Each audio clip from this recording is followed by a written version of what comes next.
سلام بیننده ارجمند، طاهری سفر هستم و با برنامه خبری و تحلیلی اخباری آزادی از استودیوی رادیو آزادی در شهر پراگ شما را همراهی میکنم. نخست نگاه به سرخط چندی از گزارش‌های برنامه. امام علی رحمان و ولادیمیر پوتین در سنت پتربورگ درباره تقویت تجارت و همکاری ها گفتند. سرنوشت مهاجران مطرح شد یا نه معلوم نیست. بازداشت 4 متهم برای کشتارهای کانیبادان ترسی ساکنان را از بین نبرده است. خویشاوندانشان میگویند به قاتل بودن 4 جوان باور ندارند. صالح جان نسبت شوهر من چی نشان داده است من نمیدونم، اما شوهرم به این کارها همراه نبود. در تاجیکستان مردم به تجلیل سال نو میلادی آماده میشوند. گروه میگویند تجلیل نمیکنند و آمادگی هم نمیگیرند. هوا جاکی چخه در اسلامی میگن درست نیست، میگن گو برام قنه میگیرم. امام علی رحمان رئیس جمهوری تاجیکستان با ولادیمیر پوتین رئیس جمهوری روسیه درباره تجارت بین دو کشور، مکتب‌های روسی در تاجیکستان، امنیت در منطقه صحبت کردند. در این ملاقات که روز 24 دکبر در شهر سنت پتربورگ صورت گرفت، پوتین تاجیکستان را یکی از شریکان اساسی تجارتی کشورش نامیده و گفته است که بورسیه یا کواتا برای دانشجویان تاجیک را زیاد می کند. و نوشته رسانه‌های دولتی روسیه، پوتین گفته است که مسکو برای دانشجویان تاجیکستانی سالانه 2000 کواتا برای تحصیل جدا می کند و این شماره را بیشتر خواهد کرد. مکتب‌های روسی در تاجیکستان و فرستادن آموزگاران از روسیه یکی از موضوعهای صحبت پوتین و رحمان در نزد خبرنگاران بود. پرزیدنت روسیه گفت که فعلا 72 آموزگار از روسیه در تاجیکستان کار میکنند و سال آینده شماره آنها را به 82 کس میرسانند. امام علی رحمان گفت بجز از مکتب‌هایی که روسیه ساخته است، در 4500 مکتب در تاجیکستان زبان روسی را تعلیم می‌دهند. قبلا یوری اوشاکوف یاور پرزیدنت روسیه گفت که موضوع مهاجرت حتما در دیدار پوتین و رحمان بررسی خواهد شد، اما در بیانیه‌های هر دو طرف هیچ اشاره به احوال مهاجران تاجیک در روسیه نیست که امسال همه روزه از اذیت و آزار آنها گزارش می‌رسد.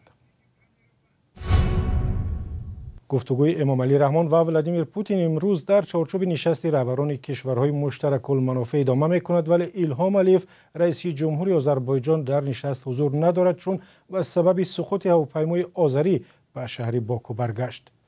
هواپیمای شرکت آذربایجان ایرلاینز که روز 25 دکبر از باکو به شهر گرازنی می‌رفت با 62 مسافر و 5 سرنشین در جنوب قزاقستان سقوط کرد. لحظه سقوط را خبرگزاری رویترز نشر کرده است. بنابر گزارش‌ها کمش 28 مسافر از جمله شهروندان روسیه، آذربایجان و قرقیزستان زنده ماندند و به شفاخانه برده شدند. کسی از شهروندان تاجیکستان در هواپیما نبوده است. شرکت آذربایجان ایرلاینز خبر داد که هواپیمای امبرایر 190 هنگام پرواز مجبور شد در 3 کیلومتری شهر اقتاو فرود آید. سبب سقوط هواپیما هنوز معلوم نیست. سلام، اگر خط و خبر می‌خواهید ما داریم. نوید بامدادی، سرخط خبرها، اخبار تاجیکستان و جهان، گزارش‌ها و تحلیل‌ها. چی می‌گذرد و چرا؟ دانستن فهمیدن است. زمینه یا اپ ما را بگیرید. در شهر کانیبادان محل قتل مدهیش چند خانواده ساکنان هنوز هم از ترس شب زنده‌داری می‌کنند. هفته گذشته مقامات گفتند که 4 نفر را با اتهام دست داشتن در این جنایت‌ها دستگیر کردند، اما خویشاوندان گمانبران و فرزان محمدی همکار ما در ولایت سوخت گفتند باور ندارند که این 4 نفر قادر به آدمکشی باشند. این پیرزن 75 ساله نو بسته از سردی هوا بیشتر از 5 روز باز در نزد دروازه حولیش می نشیند تا به هر رهگذر و پرسنده درباره نبیره‌اش صالح جان خدای بیردیو خصلت نامه دهد. آنها تقریبا 70 سال باز در دهه گلباغ جماعت فیروزآبای شهر کانیبادان زندگی می کنند و از شهر قزان جمهوری تاتارستان آمده‌اند. پدر صالح جان 26 ساله چند سال پیش بر اثر صدمه نقلیات فوتیده است و همراه مادرش در خانه بیبیش گلیه بانو احمدولی نمیزیسته است. روزی سبت این نوار مادرش در خانه نبود و بیبیش درباره کسب و کار نبیره‌اش چنین نقل کرد. камтар ба бокс машғул шуда баъд ба гурӯҳи дорбосиён ҳамроҳ шуд. боре ба деҳамон дорбосиён омаданд ва аз баски набераи ман ба қувват буд, ӯро ба гурӯҳашон ҳамроҳ карданд. ӯ аз он кораш пули зиёд ба даст намеовард ва ба хӯрдану пӯшиданаш намерасид. بعد به شهر رفته کار میکرد. یک بار به روسیه هم رفته اومد. حالا بیشتر با کار صحرا مشغول میشد. به گفته این پیرزن، صالح جان خدایبردی را شب پنجشنبه 19 دکبر گروهی از کارمندان حفظ حقوق از این خانه گرفته بردند. او و 3 ساکن دیگر شهر کانیبادام رسما به کشتارهای پیهمی همین منطقه عیبدار هستند. Kızım yığılıyordu, ben yığladım. دخترم گریه کرد، من گریه کردم و نبیرم ترسید اون شب. 3 نفر در نزد آینه با خوده های دراز ایستاده صالح جان برو، صالح جان برو گفته فریاد زدند. 5 یا 10 دقیقه از خانه نبرآمد. همه امان داد گفته در نزد در ایستادیم. من گفتم آینه رو نشکنید. بعد در رو شکسته در اومدند و نبیرم رو گرفته رفتند. Kirib alıp gitti, niberamni mashinaga o'tkazib olib ketdi. گلیه‌بانو میگوید 3 روز حولی آنها را کارمندان مقامات آمده تفتیش کردند ولی چیز مربوط به حادثه ها را نیافتند. او گفت که در شرایط سخت و سنگین زندگی میکنند و بار هم نبیرش پول زیاد یا طلا و جواهرات نآورده است.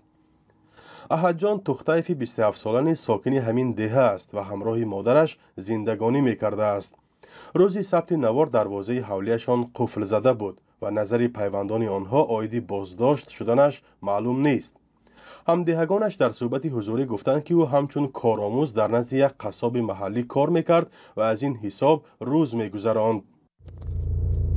پیوندان منوچهر عادلفی 28 ساله از جماعت رجب همراهی شهر کانیبادام آماده نشدند در نزد دوربین گپ زنند، ولی در صحبت حضوری گفتند که او همراه مادرش به سودای کوچگی مشغول بود. طبق اطلاع دریافتی هر 3 این بازداشت شده ها در گذشته با جرم بداخلاقی بازداشت و زندانی شدند و با همدیگر شناس بودند. در همین حال همسر بختیار روشنوف 36 ساله میگوید که شوهرش با آنها رابطه کاری و همکاری نداشت.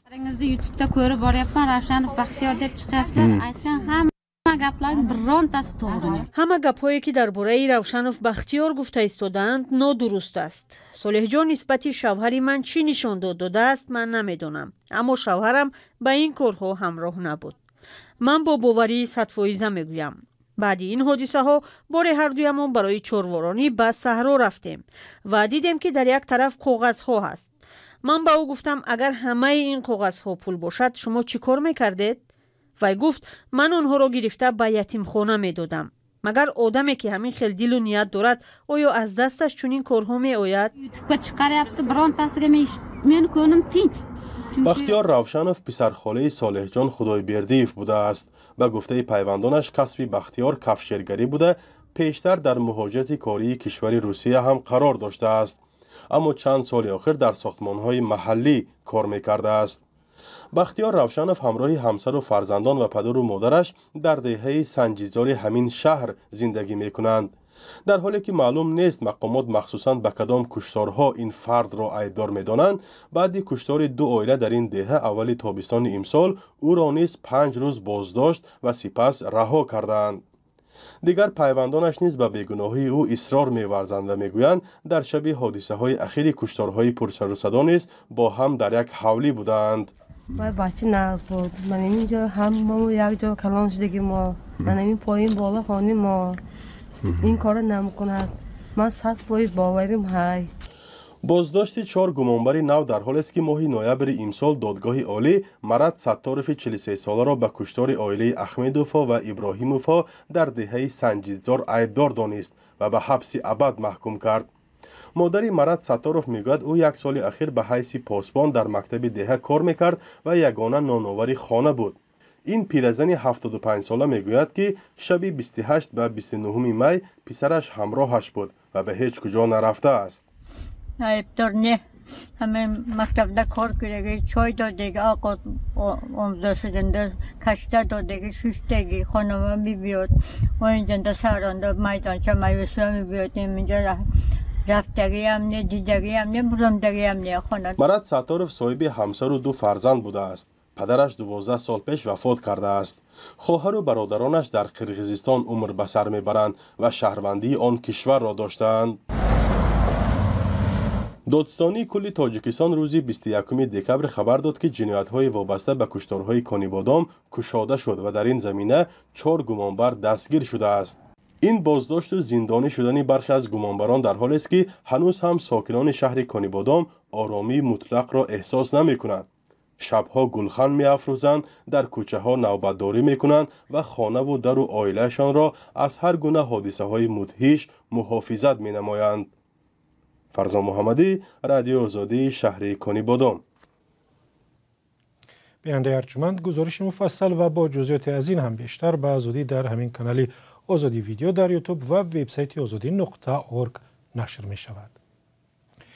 در تاجیکستان که تجلیل سال نو میلادی از زمان شوروی سابق به یک سنت تبدیل یافته است، هر سال مرکزهای شهر و ناحیه‌ها را آراسته و پیراسته می کنند و فروش هدیه در مغازه ها هم اوج می گیرد. امسال هم عین حال را در دوشنبه مرکزی کشور و هم دیگر شهرهای خرد و بزرگ می بینید. اما گروهی هم هستند که می گویند از تجلیل سال نو دست کشیدند. چرا؟ برات یوسفی گزارش می دهد. арчаҳои ороста, бобои барфӣ, дуконҳои муҷалло бо чароғакҳо ва роҳгузарони туҳфа ба даст симои чанд рӯзи пеш аз таҷлили соли нави мелодӣ дар душанбе пойтахти тоҷикистон аст. симое ки аз солҳои гузашта тақрибан фарқ надорад, вале сокиноне ҳастанд ки барои онҳо фарорасии соли нави мелодӣ мисли гузаштаҳо иди хотирмон аст. خیلی که پیش جشن میگیرن هم که جشن میگیریم خاطر گذرکو و یا خانواده خاطر هر کسی جشن میگیره با فکر من بعد نیست که بهترینه یا پرازنیکه. آنهایی که سال نو میلادی را همچون عید تجلیل میکنند میگویند که آن را هم در کارگاه و هم در دایره خانواده با آراستن دسترخوان عیدانه جشن میگیرند. اکو جشن سال نو خیلی سال نو میلادی هم در گرد همه ما کارکنان فرهنگ جمع میگیریم. از بابای موسیقی قطعی حافظی و گردی ارچه بعد شامدگویی میکنیم و در خونه خیلی که در همه شهر جشن میگیرن یا کهکوی همه چی میشینونیم نبیره و نواسه ها قطعی در گردی همونو گردی یالکه از بعد که موزیکانت هستم موزیک میزنم و نبیره و بچه ها حافظی میکنن و گردی ارچه و همه خرسندی و خوشحالی استقبالش میگیریم. در خونه جشن سال نوی جشن ایداری ما که استر کلان شدیم در دوره استر یا جشن سال نوی میگیریم که همه بین اویلا یا آش میکنیم یک دسترخوان میمونیم یا تورت میاریم همه جمعیت خانواده جمع میشیم و سال نو مبارک میگیم. یکی از فرهنگ‌های تجلیل سال نو میلادی تقدیم تحفه‌ها و یکدیگر است که در میان ساکنان تاجیکستان نیز حفظ شده است. Накрываем стол, сидим все вместе, празднуем. маъмулан дастархон меороем, якҷоя нишаста ҷашн мегирем, баъзан бо ҳам ба тамошо мебароем. албатта бетӯҳфа намешавад. Да, дарим подарки. در این میان آنهایی نیز هستند که نسبت به تجلیل سال نو میلادی نظری دیگر دارند. پیش جشن میگیرم واسه که نمیکنه دیگه. ما نه جشن نمیگیرم. آخه وجه دیگه پیش بود دیگه ما وجه با عقلش میفهمم دیگه جشن ما نمیگیرن دیگه. هوا جاکی چه خدا که در اسلامی میگن درست نیست میگن گو برام قنه میگیرن. جشن گرفتن عید سال نو میلادی در جامعه تاجیکستان همیشه موضوع بحث است. جانبداران آن را یک جشن برای آغاز سالشماری میلادی و یک بهانه برای خرسندی میدانند. اما مخالفانش میگویند آن یک عید مذهبی و برای مسلمانان بیگانه است. در گذشته موردهای آتش زدن ارچه سال نو و کشتار یک بابای برفی نیز ثبت شده است. و در تاجیکستان از اول سال 2025 حجم جریمه، باج و دیگر پرداخت‌های حتمی اندکی زیادتر می شود و مثلا اگر قاعده حرکت را در راه رعایت نکردید کمترین جریمه که می پردازید 75 سومانی خواهد بود. سال 2024 یک نشان دهنده برای حساب‌ها 72 سومانی و یا سال 2023 68 سومانی بود. و پایان اخبار آزادی رسیدیم. سپاس که ما را همراهی کردید. خبر و گزارش‌های از این هم بیشتر را در وبسایت azadi.org و صفحه‌های ما در فیسبوک، اینستاگرام و کانال آزادی ویدیو در یوتیوب ببینید. اگر شما هم خبری دارید با ما بنویسید، تحقیق می‌کنیم درست بود نشر می‌شود. شب و روز شما خوش.